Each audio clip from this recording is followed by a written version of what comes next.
बिस्मिल्लाहिर्रहमानिर्रहीम। अस्सलाम वालेकुम यूट्यूब फैमिली, कैसे हैं आप? सब ठीक हैं, खैरियत से हैं, अपने घरों में खुश हैं।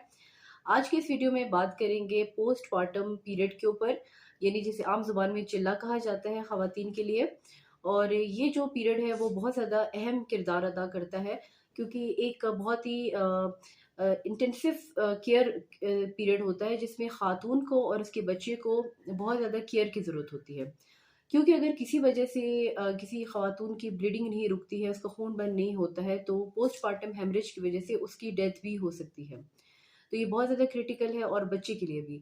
तो सबसे ज़्यादा ज़रूरी बात ये है कि जैसे ही एक खातून अपना बच्चा पैदा करती है, डिलीवरी होती है उसकी, तो उसके बाद उसकी यूट्रस को चेक करना होता है कि उसकी जो बचतानी है वो कॉन्ट्रैक्ट हो चुकी है, यानी उसको अच्छे से मसाज करके ये चेक करना होता है कि कोई इसमें सॉफ्टनेस तो नहीं है, ये बिल्कुल स्टोनी हार्ड होना चाहिए, और एक्सेसिव ब्लीडिंग तो नहीं हो रही है। तो 6 घंटे तक एक खातून को इस चीज़ का मेक श्योर करना है कि उसकी बहुत ज़्यादा खून ना आए, उसकी जो ब्लीडिंग है वो ज़्यादा ज़रूरत से ज़्यादा ना हो।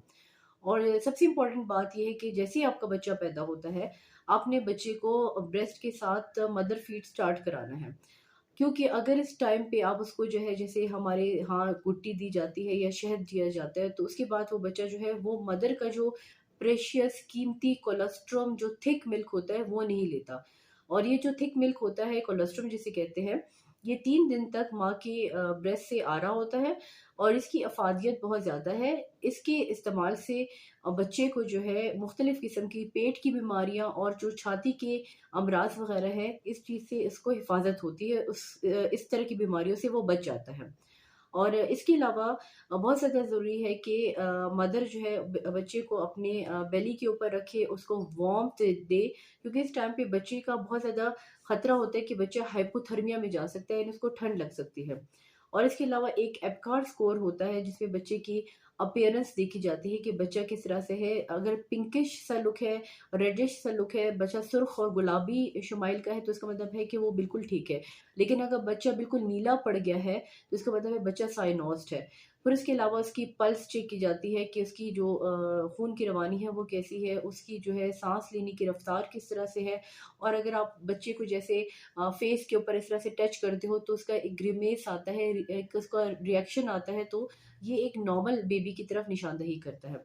और इसके अलावा बच्चा रोया है कि नहीं रोया, ये बहुत ज़्यादा ज़रूरी है, क्योंकि जैसे ही बच्चा रोता है, ये इस चीज़ की कंफर्मेशन करता है कि बच्चा जो है वो सांस अपने आप से ले रहा है। क्योंकि जैसे ही फर्स्ट ब्रेथ होता है, जैसे बच्चा सांस लेता है, तो बच्चे की फेफड़े फूलते हैं, जिसकी वजह से बच्चे को दर्द होती है और बच्चा रोता है।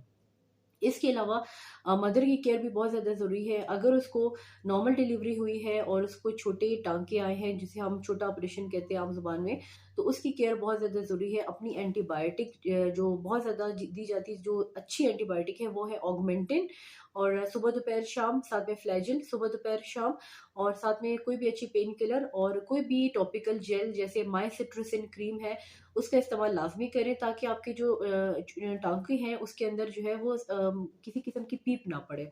और 3 दिन तक आपने अपने टाँकों का बहुत ख़्याल रखना है, और अपनी ब्लीडिंग भी चेक करनी है कि बहुत ज़्यादा आपको ब्लीडिंग तो नहीं हो रही। और इस दौरान में ख़ातून का जो है डाइट बहुत ज़्यादा ज़रूरी होता है। कुछ हमारे ट्रेडिशंस में ये कि माँ को सिर्फ़ और सिर्फ़ यखनी ही पिलाई जाती है, बस यखनी ही पीते रहे। तो इस टाइम पे जो है कोशिश करें कि नॉर्मल डाइट की तरफ आएँ, जैसे फाइबर जिसमें ज़्यादा हो, उनको एप्पल्स खिलाएँ, बनानास खिलाएँ, सेब, केला और इस तरह के फल फ्रूट दें, उनको सलाद दें, उनको सब्जियाँ भी दें। बस कोशिश करें जो मस्नूई तुरशी होती है, जैसे चटनियाँ वगैरह हैं, ये चीज़ें ना दें। इसके अलावा बाकी आप उनको जो है दूध दे सकते हैं, यखनी है, फ्रूट्स हैं, ड्राई फ्रूट्स हैं। ड्राई फ्रूट्स का पाउडर बना के उसको दूध में पका के आप दे सकते हैं। और अगर आप चाहते हैं कि माँ का दूध बेहतर हो, ज़्यादा हो, तो उसके लिए जो है आप दलिया वगैरह माँ को सुबह शाम 2 टाइम दे सकते हैं। इससे माँ को ताकत भी आएगी, और दलिया के अंदर फाइबर होता है, जिसकी वजह से कब्ज़ भी नहीं होगी। क्योंकि अक्सर औक़ात जो है सिर्फ़ और सिर्फ़ अगर आप औरत को जो है आप यखनी देते हो, तो उसके अंदर कोई फाइबर नहीं होता। और उसका इवन कुछ हमारे ट्रेडिशंस में ये कि पानी बंद कर देते हैं कि पेट निकल आएगा। तो नीम गर्म पानी का इस्तेमाल आपने करवाना है, उनको पानी देते रहना है। नीम गर्म पानी में लेमन ग्रास आप चाय बना के स्ट्यू करके उसको आप दे सकते हैं, थोड़ा-सा शहद डाल के आप दे सकते हैं अगर सर्दी का मौसम है। तो इससे ये होगा कि अंदर की टिकोर हो जाएगी और मदर को थोड़ी एनर्जी भी आएगी।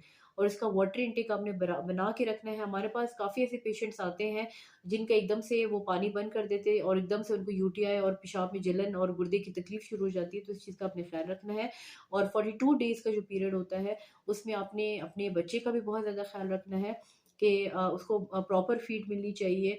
कोशिश करें, बहुत शुरू में ब्रेस्ट फीडिंग इनिशिएट करना यानी शुरू करना बहुत मुश्किल होता है, लेकिन अगर आप उस चीज़ पे परसिस्टेंट रहेंगी और ख़ास तौर पे रात के टाइम अपने बच्चे को फीड कराएंगे तो आपका ब्रेस्ट मिल्क जो है वो आता रहेगा। कुछ खुराकें ऐसी है जैसे सफ़ेद ज़ीरा और दूध वाली चाय होगी और दलिया हो गया और सूजी का हलवा हो गया और ओजड़ी वगैरह होगी, इन चीज़ों का खुराक इस्तेमाल करेंगे तो आपका ब्रेस्ट मिल्क इंशाल्लाह बढ़ेगा। तो उम्मीद करती हूँ कि मेरी आज की वीडियो जो कि पोस्टपार्टम पीरियड के ऊपर थी वो आप सबको पसंद आई होगी। और अगर मेरी वीडियो पसंद आए तो काइंडली इसको शेयर करें, लाइक करें और मेरे चैनल को सब्सक्राइब करें। तब तक के मिलते हैं नेक्स्ट वीडियो में। मेरी तरफ से अल्लाह हाफ़िज़।